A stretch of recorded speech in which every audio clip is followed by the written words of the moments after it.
Oyunla bağlı onu deyə bilərəm ki, yəni bütün komanda təşəkkür edirəm, rəhbərliyə, bazı keçirəm, hamıya təşəkkür edirəm. Güneşətin oyunda bizim yanımızda oldular hamı.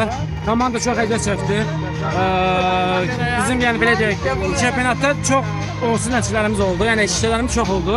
Uğursuz deməzsə, prosta işlərimiz çox oldu. Yəni axırıncı dəqiqədə bu qolu buraxırdı və belə bir şey. Amma bu vaxtda şansımız qalmışdı. Belə deyək, çox sevincliyəm ki, komandada yəni gol time oldu. Belə deyək, Qarabağ oyunlarından belə deyək, gol momentləri çox oldu və gollar vuran Qarabağ oyununda. Sonra da ki, yəni bu sənin oyunundur.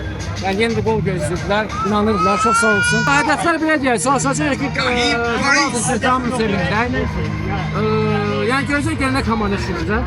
Çalışacaq ki, nə komanda düşsə belə, yəni mübarizə aparaq, gözəl nəticə. Komanda sona qədər mübarizə aparır. Yəni bizə çox inanırdılar. Azərkeşlərdən tutmuş hamı bizə həqiqətən çox inanırdılar, yanımızda oldular. Ona görə hamıya təşəkkür edirəm yenə də. Bəli, yəni bu futbol belədir. Son dəqiqələrdə qollar vurmaq daha yəni belə Kimə suallarla olmaq? Bəli, yəni bu o deməkdir ki, biz yəni məğlub olduq, istəmirik, yəni təslim olmuruq. Axıra kimi döyüşürük və əlhamdülillah Allah bizə nəticə, yəni gözəl nəticələr bəxş edir.